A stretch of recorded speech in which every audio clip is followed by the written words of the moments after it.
Pernah kebayang nggak sih menang pertandingan, tapi rasanya malah kayak kalah? Aneh kan? Nah, inilah yang terjadi sama Persib Bandung. Kali ini kita bakal kupas tuntas cerita kemenangan pahit mereka di AFC Champions League 2. Jadi gimana ceritanya sebuah kemenangan bisa bikin patah hati? Kok bisa ya pemain dan supporter menang, tapi pulangnya malah sedih? Yuk kita bedah bareng-bareng misteri di balik pertandingan dramatis Persib yang satu ini. Oke, biar kita semua paham konteksnya, kita harus mundur sedikit. Jadi, waktu itu Persib nggak cuma main buat menang biasa. Mereka itu lagi ngejalani misi yang, bisa dibilang hampir mustahil. Nah, ini dia masalahnya. Kelihatannya sih simple ya. Tugasnya cuma menang di kandang sendiri. Tapi kenyataannya jauh lebih rumit dari itu. Mereka harus ngejar ketinggalan 3 gol dari pertandingan pertama. 3 gol, itu kayak disuruh mendaki gunung yang curam banget loh. Penting banget nih buat kita ngerti soal skor agregat biar ceritanya nyambung. Gampangnya gini, anggap aja ini pertandingan yang punya 2 babak, main di kandang dan tandang. Skor akhirnya itu dijumlahin dari 2 laga itu. Siapa yang total golnya paling banyak, dia yang lolos. Jadi buat Persib, menang 1-0 aja, ya belum cukup. Oke, jadi pertandingannya dimulai. Dengan misi segede itu di depan mata, ya Persib gak punya pilihan lain kan? Mereka harus langsung tancap gas, menyerang habis-habisan dari menit pertama. Dan bener aja, dari awal pertandingan, tekanannya langsung kerasa.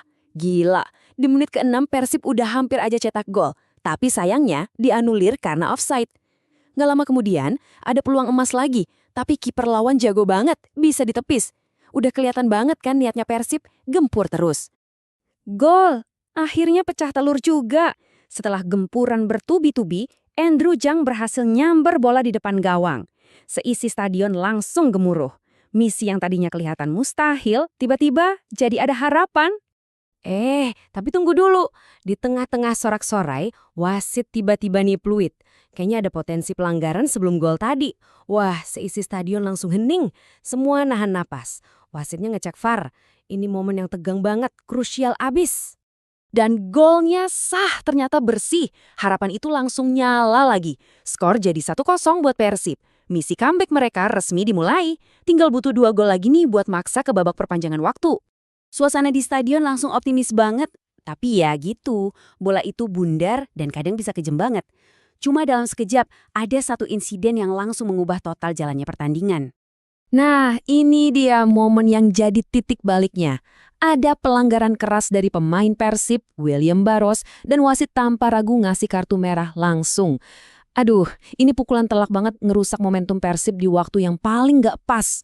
Artinya apa? Artinya Persib harus main di sepanjang sisa babak kedua cuma dengan 10 orang. Misi yang dari awal udah berat, sekarang rasanya jadi, ya ampun mustahil banget. Tapi walaupun kalah jumlah pemain, yang namanya nyerah itu kayaknya nggak ada di Kamus Maung Bandung ya. Mereka tetap masuk ke babak kedua dengan semangat juang yang luar biasa. Jadi babak kedua itu isinya perjuangan yang heroik banget. Persib coba masukin pemain-pemain baru, nambah energi. Tapi lawannya pinter, mereka main in tempo, jadi lambat, ngandelin keunggulan jumlah pemain. Persib udah coba nambah striker pun, tetap aja, kayak nabrak tembok pertahanan lawan yang rapi banget. Dan akhirnya, peluit panjang dibunyikan. Papan skor nunjukin Persib menang 1-0. Tapi anehnya, nggak ada tuh sorak-sorai kemenangan yang heboh di stadion. Yang ada malah suasana hening dan terasa pahit. Nah, ini dia inti dari paradoksnya. Jadi di pertandingan malam itu Persib emang menang 1-0. Tapi karena ada skor agregat, totalnya mereka kalah 1-3. Bisa dibilang mereka menang di pertempuran kecil, tapi kalah di perang besarnya. Jadi intinya begini, 1 gol yang mereka perjuangkan mati-matian itu ternyata nggak cukup buat nutupin utang 3 gol dari pertandingan pertama. Kemenangan yang rasanya getir banget kan? Kutipan dari salah satu pemain ini kayaknya ngerangkum semuanya deh. Walaupun hasilnya bikin kecewa, nggak ada satupun yang bisa nyalahin perjuangan mereka. Mereka udah ngasih semua yang mereka punya, berjual sampai detik terakhir. Cerita ini akhirnya ninggalin kita sama satu pertanyaan yang dalam banget ya. Di dunia olahraga atau bahkan di kehidupan kita sehari-hari, mana sih yang lebih penting? Skor akhir yang tercatat atau semangat juang pantang menyerah pas kita ngadepin sesuatu yang kelihatannya mustahil? Coba deh kita renungkan. Terima kasih sudah menyimak.